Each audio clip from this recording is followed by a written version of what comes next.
Over 3,000 years ago, a nation of escaped slaves came to Sinai in Arabia. There they received a religion with laws and a tabernacle and a priesthood to bridge the space between God and the people.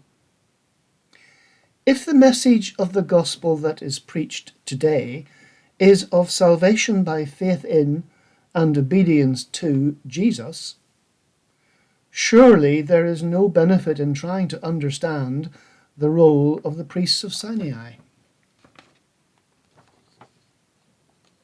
We noted at the close of our last study that Hebrews chapter 4 verses 14 to 16 are both the conclusion to the message in chapters 3 and 4, and more significantly, the introduction to chapter 5. In fact, 4 verse 14 can be viewed as the opening door into a theme that will carry us through to a closing echo in chapter 10 verse 21. Within these chapters, the magnificence of our salvation is revealed in the unfolding of the competence, relevance, and achievement of Jesus.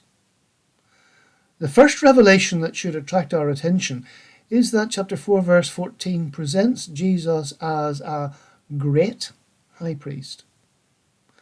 What is contained in this title? Perhaps you have never read this book. Does it seem too remote from us and our lives today? Perhaps you have heard or read things about it that cause you to think of it as dealing with obscure problems among obscure people of long ago. Or does it just seem too difficult to penetrate and not worth the effort to try to understand? Please consider that in Hebrews chapter 1 verse 1 to 3 verse 6, we receive the biblical foundation to the message about the salvation that is available in Jesus. In chapters 3 and 4, however, the style of the book has changed. From them, we can clearly see the beginning of the true nature and purpose of the book. It is not about people long ago and obscure arguments. It becomes personal and engages one-on-one with each of us. It is about you and me and Jesus. Chapters 3 and 4 confront us with the foundational challenge: are we saved? Do we actually possess salvation? And the end of chapter 4 explains simply how we can be sure of salvation. From chapter 5 on, the book is addressed to those who are sure of salvation and seeks to address the practical challenges of living out our salvation. It also has much more to expand upon the mystery of Jesus, Messiah, Saviour, and Lord. This is because the salvation that this book rejoices in is for living in fellowship with Jesus. The text for this study is taken from the NIV, except for verse 511, which is quoted from the New American Standard Bible. Hebrews 4 verse 14. Therefore, since we have a great high priest who has ascended into heaven, Jesus, the Son of God, let us hold firmly to the faith we profess. For we do not have a high priest who is unable to feel sympathy for our weaknesses, but we have one who has been tempted in every way just as we are, yet he did not sin. Let us then approach God's throne of grace with confidence, so that we may receive mercy and find grace to help us in our time of need. Chapter 5. Every high priest is selected from among the people and is appointed to represent the people in matters related to God, to offer gifts and sacrifices for sins. He is able to deal gently with those who are ignorant and are going astray, since he himself is subject to weakness. This is why he has to offer sacrifices for his own sins, as well as for the sins of the people. And no one takes this honour on himself, but he receives it when called by God, just as Aaron was. In the same way, Christ did not take on himself the glory of becoming a high priest. But God said to him, "You are my son. Today I have become your father." And he says in another place, "You are a priest forever in the order of Melchizedek."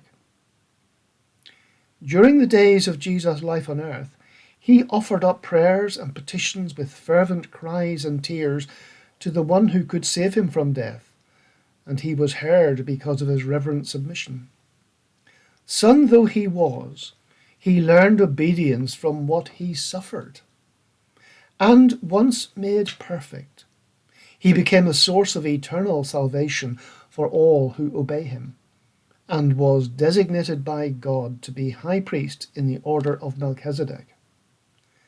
Concerning him we have much to say, and it is hard to explain, since you have become dull of hearing. And so we pick up the first section. Hebrews 4 verse 14. Therefore, since we have a great high priest who has ascended into heaven, Jesus the Son of God, let us hold firmly to the faith we profess. For we do not have a high priest who is unable to feel sympathy for our weaknesses, but we have one who has been tempted in every way just as we are, yet he did not sin. Let us then approach God's throne of grace with confidence, so that we may receive mercy and find grace to help us in our time of need. There are three details inserted almost casually in verses 14 to 15 that are key to the understanding of chapter 5. These are 1. Great High Priest, 2. Son of God, and 3. Without sin. The first verse seems to be just a summary of all that we have learned so far about Jesus. He has been introduced as our high priest in chapter 2 verse 17 and 3 verse 1, although we still have to learn what that means. The passing reference to Jesus having ascended into heaven, literally having passed through the heavens, is a nudge taking us back to the introduction in chapter 1 verse 3, which declared that Jesus has sat down at the right hand of the Majesty on high. The emphasis is that Jesus has achieved the apex of honour in all the universe and beyond. There is no higher place or greater glory than this. But the point is not simply to praise Jesus.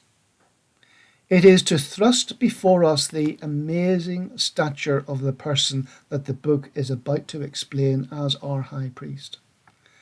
The label Great High Priest, however, deserves some comment. He is both great and high. In the Old Testament, the title translated High Priest is actually literally Great Priest. However, that does not explain the use of great here, as the New Testament usage of high priest is well established. The addition of great pushes our appreciation of Jesus, the incarnate Son, into the same heights of glory that we associate with God himself. In chapter 3, the book drew in detail from Psalm 95. A few psalms later we can read, in Psalm 99, "The Lord reigns, let the people tremble. He is enthroned above the cherubim, let the earth shake. The Lord is great in Zion, and he is exalted above all the peoples. Let them praise thy great and awesome name. Holy is he. And the strength of the king loves justice. Thou hast established equity. Thou hast executed justice and righteousness in Jacob. Exalt the Lord our God, and worship at his footstool. Holy is he." This is not plucking out a psalm that says the things that we want to quote. We must observe that the qualities of the glory of God in this psalm are parallel to the descriptions of the attributes of Jesus in Psalm 46 verses 6 to 7, which the book has already applied to Jesus in chapter 1 verses 8 to 9. The similarities highlight and emphasize the dignity, prestige, and glory of Jesus. And just to demonstrate the relevance of our use of Psalm 99 to underpin the majesty of Jesus, the description in Hebrews 4 verse 14 finishes with telling us that Jesus is the Son of God. It might come as a surprise to discover that this is the first time that the book of Hebrews uses the full title for Jesus as Son of God. And we shall soon discover that it is not a casual or accidental reference at this point. Its introduction here has a dramatic purpose, and we shall shortly learn the dramatic significance of the author's insistence here that Jesus is Son of God. Thus informed, we can see that the glory of God in Psalm 99 is the essential glory of the Son of God, our great high priest. Now we might grasp the comfort in the urging to hold fast our confession. This is different from the similar sounding urgent call of chapter 3 verse 14.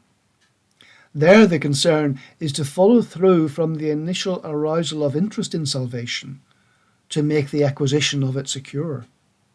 Here, the encouragement is to appreciate that Jesus is not merely our Lord in name only. In receiving his salvation, we have made him Lord, and he has made us his children. He cannot and will not lose us. We do not have to hold fast lest our salvation may be lost. The call is much more personal one. That as we face uncertainties and troubles, including illness and other sufferings, we have our rock of confidence and assurance in the greatness of the one who is our confidant and our agent. Verse 15 reinforces again the truth of the ability and the willingness of Jesus to get alongside us in our troubles and conflicts. This has already been outlined in chapter 2 and will be explored in more detail in chapter 5. Chapter 5 verse 1. Every high priest is selected from among the people and is appointed to represent the people in matters related to God, to offer gifts and sacrifices for sins. He is able to deal gently with those who are ignorant and are going astray, since he himself is subject to weakness. This is why he has to offer sacrifices for his own sins, as well as for the sins of the people. And no one takes this honour on himself, but he receives it when called by God, just as Aaron was. In the same way, Christ did not take on himself the glory of becoming a high priest, but God said to him, "You are my son, today I have become your father," and he says in another place, "You are a priest forever in the order of Melchizedek." We have observed that the book of Hebrews builds upon a foundation of the Judaism of the Old Testament. Many have argued that this indicates that the book was intended for and directed to Christians who had been devout Jews. Whether this was the history of the book is not of significance, because the full breadth of the Christian church recognized that Judaism was the model given by God to illustrate and explain the salvation of God much more vividly than words alone could easily achieve. Thus the arguments of the book of Hebrews had, and have today, undivided relevance to all Christians, no matter what their ethnic background. However, it must be observed that in our day, it is perhaps difficult for us to adequately appreciate the concept of priesthood in the Old Testament. The priest was not a church leader. Most leaders of churches today find themselves in the role of explaining or defending the church to an increasingly secular society. This was not the function of the priest in Judaism. His principal role was to minister to God and in this role to represent man to God and God to man. He had to intercede for man with God. Yet note that he did not negotiate with God. He represented man before God and sought to make them acceptable to God. Perhaps the best illustration of the function of priesthood in the Old Testament is provided through someone who was not a priest, and in fact was probably not even a Jew, because it is likely that he predated even Abraham. At the end of the book of Job, we can read, in Job 42 verse 7, "And it came about after the Lord had spoken these words to Job, that the Lord said to Eliphaz the Temanite, My wrath is kindled against you and against your two friends, because you have not spoken of me what is right, as my servant Job has. Now therefore, take for yourselves 7 bulls and 7 rams, and go to my servant Job, and offer up a burnt offering for yourselves, and my servant Job will pray for you, for I will accept him, so that I may not do with you according to your folly, because you have not spoken of me what is right, as my servant Job has." So Eliphaz the Temanite, and Bildad the Shuhite, and Zophar the Nathemite went and did as the Lord told them, and the Lord accepted Job. We learn from this instruction of God the emphasis on the basic principle that we find highlighted in Hebrews 5. In order for the representative of man to gain an audience with God to intercede for others, he has to be without sin. In the case of Job, the whole of the book is built upon the premise that Job is righteous, a boast of God acknowledged by Satan at the beginning of the book. Thus, this requirement for mediation is deemed to be fulfilled by Job. In the case of the priests of Judaism in the Old Testament, they did not intrinsically meet this standard. That is why the text insists that these high priests had first to offer sacrifices to atone for their own sins. The principle behind such an insistence by God is revealed by the prophet Habakkuk. Your eyes are too pure to look on evil. God cannot, will not look upon evil or sin. God will not negotiate with someone bearing sin. If this seems to be high-handed on the part of God, consider that the gap between God and sin is unbridgeable. There can be no compromise between God and sin, because sin is the antithesis of God. Sin is the negation of God. Yet we ought to rejoice that God gave this priesthood to show that the unbridgeable gulf is between God and sin, not between God and the sinner. There is sometimes an attitude in our society, if not within our churches, that a little sin can do no real harm. It is just part of life. The Bible's teaching about priesthood is to underpin the serious point that we need God to be uncompromising about sin. If our salvation is to mean anything at all, this gulf between God and sin must be absolute. Otherwise, there could be no confidence that the joys of an endless eternity in the company of the faithful priest would not be corrupted by death.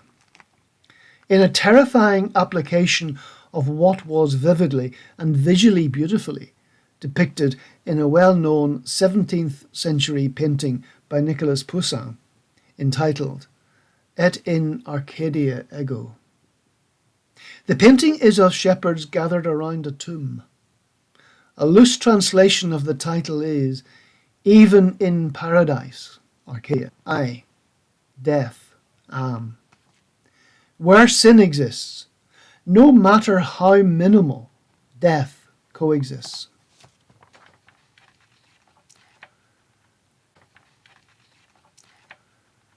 We have no concept of a world, universe, creation, or existence without sin. We live with sin around us and in us. In the mediation and resolution of human conflicts, there is no benchmark of righteousness applied. The solutions are based on compromise. However, that is not God's way. For our sake, God must remain a God of absolute holiness. The book of Hebrews gives us the confidence that he is and always will remain holy. That is our security and confidence in salvation. Now let us consider that chapter 5 draws out that for a priestly intermediary there were two requirements. The first, as we have noted, is for the intermediary to be without sin. The second is a condition common to all forms of mediation even today. The mediator has to be acceptable to both parties. How this is reflected in the case of the Aaronic priesthood and the priesthood of Jesus is given in chapter 5 verses 1 to 9 as a chiasmus. In this case, two pairs of statements arranged to pivot around a central highlight. In what we call A, first we read about how the Aaronic priesthood could easily relate to man. That's in chapter 5 verses 1 to 2. And then in B, we read about how the priest was made acceptable to and appointed by God. That's in verses 3 to 4. And then in B1, after this we read about the appointment of Jesus as high priest by God. That's in verses 5 to 6. And in A1, the counterpart to A. And finally, we have explained the reason why Jesus can be acceptable to man. Verses 5 to 9. Please observe how the flow begins and ends with man. That's A and A1. But put God, B and B1, into the centre. This construction is not accidental. It is very deliberate. The centrality of God is the key to everything.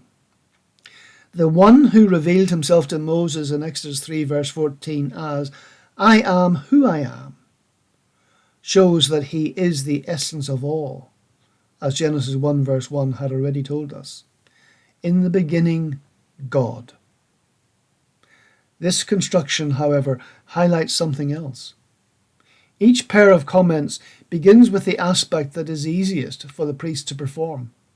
For the high priest from Sinai, the easy part, his strength, was that he could relate to the people because he suffered from the same frailties. Their own fallen humanity made it easy for them to sympathize with the people. But that very feature highlighted their weakness. How could they be acceptable to God? That is why verse 3 emphasizes that they had first to make a sacrificial offering for themselves. They were sinful, and before they could represent man, that sin had to be, in token, removed. For Jesus, however, the problem is the other way around. From the beginning of the book, it is inferred and obvious that Jesus was sinless. However, as we have noted in chapter 4, verse 15, we have the first explicit statement of the fact. He did not sin. Thus, it is easy to see why God is pleased to nominate Jesus as intermediary. A priest, but not after the pattern and lineage of Aaron. Jesus is appointed by God a high priest after the order of Melchizedek. The harder part for Jesus was to demonstrate why mankind could have confidence that he really could represent them. How could someone who is sinless really understand the weakness and the hopelessness of living under sin?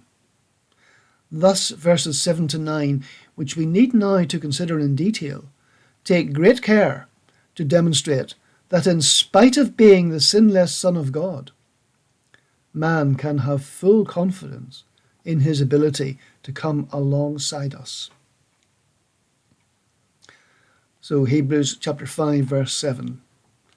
During the days of Jesus' life on earth, he offered up prayers and petitions with fervent cries and tears to the one who could save him from death, and he was heard because of his reverent submission. Son though he was, he learned obedience from what he suffered.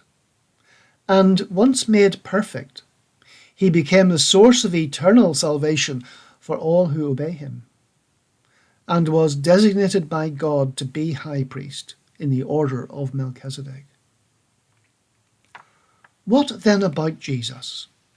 He is able to represent man, firstly, because his acceptability to God as a representative of mankind is evidenced by the fact that he was appointed by God to be high priest. But equally significantly, Jesus is able to represent us because, having really lived with the physical limitations of his humanity, he experienced suffering and testing. He experienced this as a man. The incarnation was real. Jesus really became a man. He did not cease to be the Son of God, but he lived in real humanity. Chapter 2 has already made clear that Jesus became fully human. He did not appear on earth as Superman. Without abandoning his divine nature, he gave up the use of his divine powers and performed all of his miraculous works by the Holy Spirit working through him. Thus, he knew and experienced the need to depend on and live trusting in the Father. Yet, what does our text mean when it tells us that Jesus learned obedience from suffering? And in what sense did Jesus become perfect? This verse picks up a curious marker put down in chapter 2, verse 10. In our third study in chapter 2, we read but did not closely consider a strange statement in verse 10. For it was fitting for him, for whom are all things and through whom are all things, in bringing many sons to glory, to perfect the author of their salvation through sufferings. The verse raises two issues. First, how can it talk about Jesus being made perfect? Or in what way did Jesus need to be made perfect? Surely, being God incarnate, he was always perfect. Secondly, how can it be said that Jesus learned obedience in suffering? Is there a valuable purpose in suffering? The book of Hebrews is clear that Jesus was holy in nature and sinless in character and behaviour. Indeed, the end of chapter 4 has reminded us that Jesus has been tempted in all things as we are, yet without sin. There was never anything in the moral makeup of Jesus that had to be developed or perfected. We need to be absolutely clear about that. It is not moral perfection that is achieved. The witness of the whole Bible is that Jesus always was morally perfect and was never disobedient to the Father. The key is the concept of learning obedience in suffering. Again, we need to take careful note that this learning through suffering is far removed from the idea of learning right behaviour from the aversion therapy that is parental discipline. We, as children, learn obedience through being disobedient and being punished. We discover that we do not like the punishment, and so modify our behaviour in the future. In this way, we learn to obey our parents. But this is not the point here. Chapter 4 has ended with the emphasis that Jesus was without sin, so there is no element of chastening involved in the learning of obedience. The book will later deal in chapters 10 and 12 with the matter of God's chastening of us, as a loving Father when we stray from the path of righteousness. Chastening is an issue for us. It was never something that Jesus had to undergo. Thus, the issue in this chapter is quite different.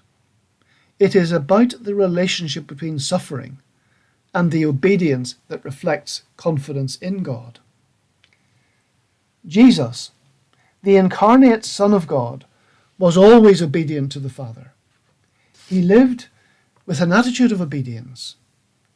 That was his character.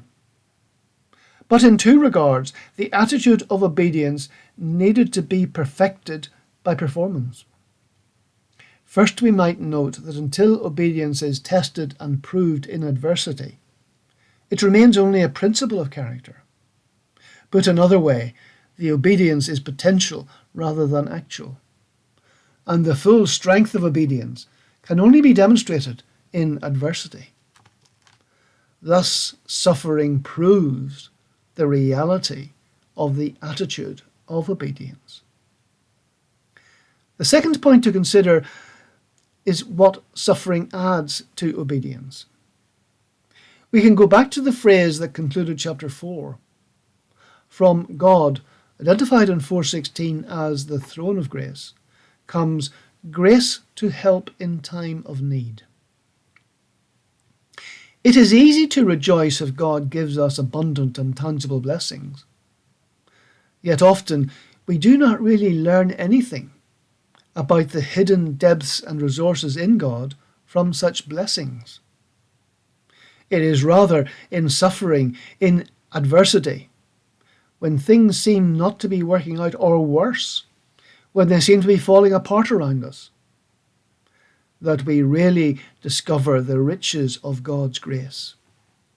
It is in these experiences that we learn that God is utterly dependable. The text in Hebrews 5 verse 8 suggests to us that Jesus, Son of God though he was, still had to discover by experience how, as man, he could depend on God to support and sustain through adversity and suffering. Note how 5 verse 8 highlights the significance of the introduction in 4 verse 14 of the glory of Jesus as Son of God. Jesus was never disobedient, but he still needed to discover through living in total obedience what it actually meant to obey God. He achieved this in and through suffering and experiencing the dependability of God in even the most awful trials. It is not that he discovered, as some men and women do, hidden depths and resources in themselves when they come under pressure. The point is that we learn, and Jesus similarly had to learn in the extremity of suffering. He had to prove and demonstrate by experiencing it that there is no test or trial or suffering that God is not adequate for. This knowledge cannot be acquired from a book or a sermon.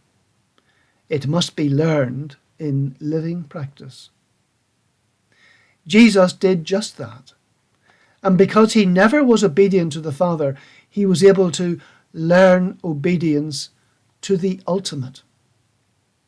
That is why this book is able to talk about Jesus being made perfect. Jesus lived obedience into and through the pinnacle of suffering and testing that is Calvary. To obey the Father, not merely into death, but the death of propitiation for sin, is the ultimate test of obedience.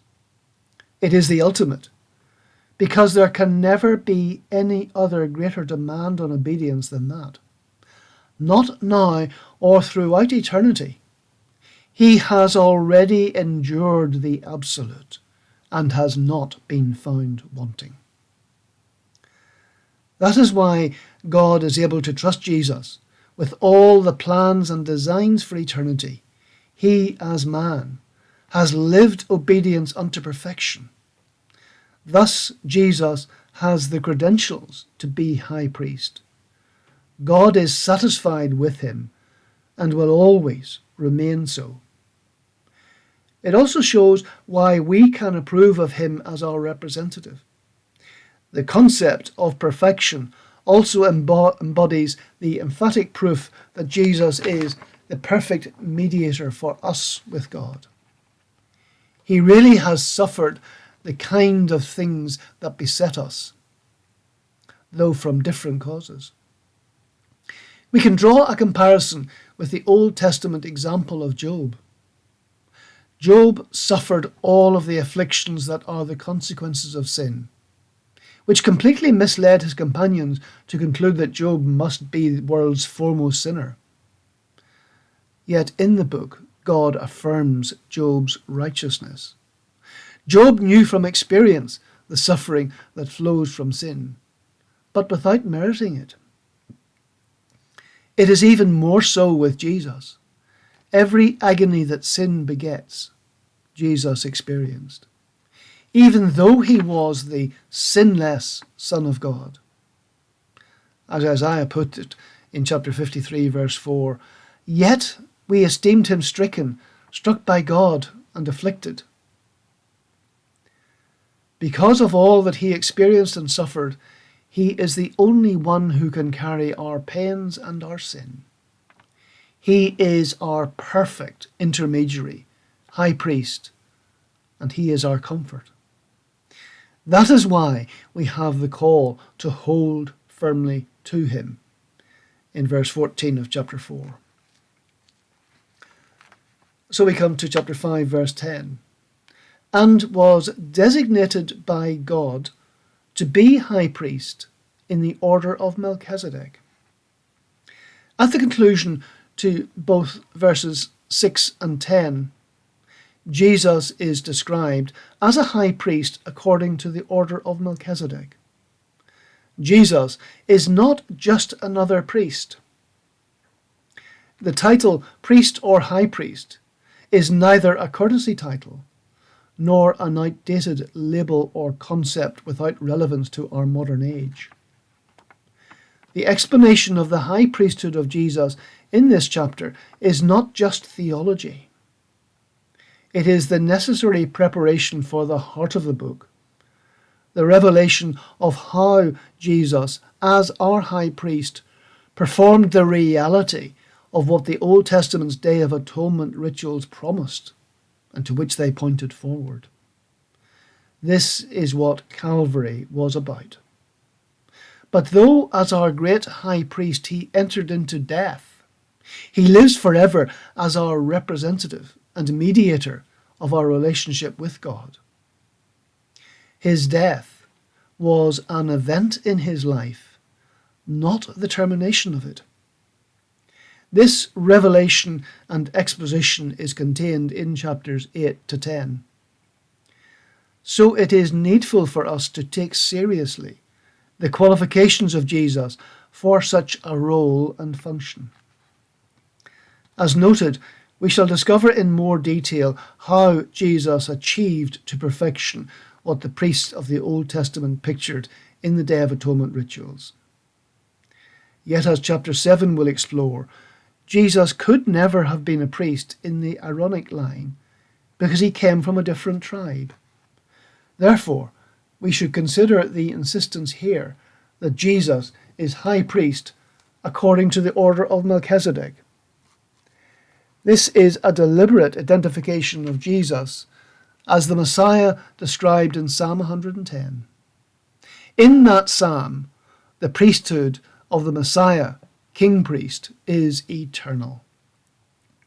He was this high priest when he went to Calvary, and he is that high priest today. He also is King. And now we come to the curious verse 11 of chapter 5. Concerning him we have much to say, and it is hard to explain, since you have become dull of hearing. The explanation of Jesus as great high priest in the order of Melchizedek begins in chapter 5. But 5:11 informs us that there is much more than is contained in this chapter. Indeed, the most significant exposition of the priesthood of Jesus is contained in chapter 7.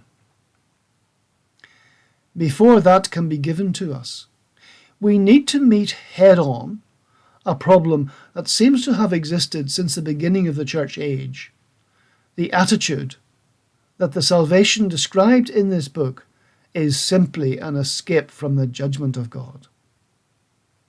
To live with the appreciation only that salvation is a get-out-of-hell-free card is what has been described as being saved and stuck.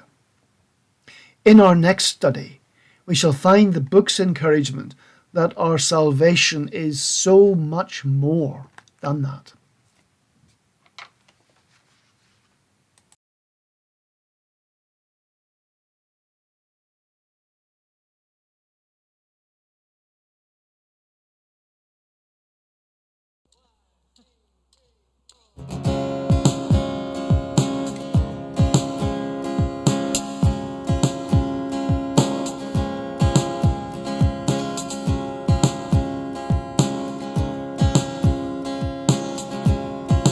Join me in singing Before the Throne.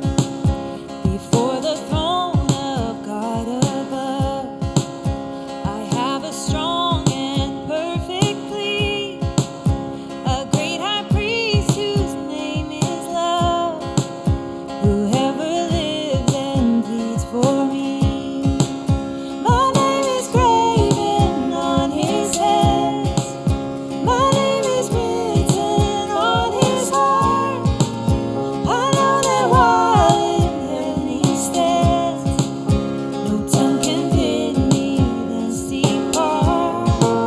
No tongue can bid me thence depart.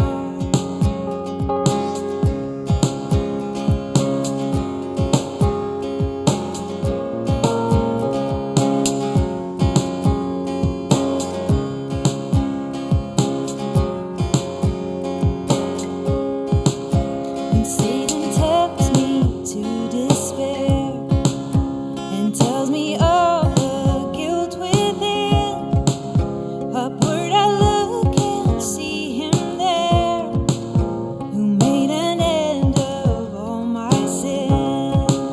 Because a sinless Savior died, my sinful soul is counted free. For God the just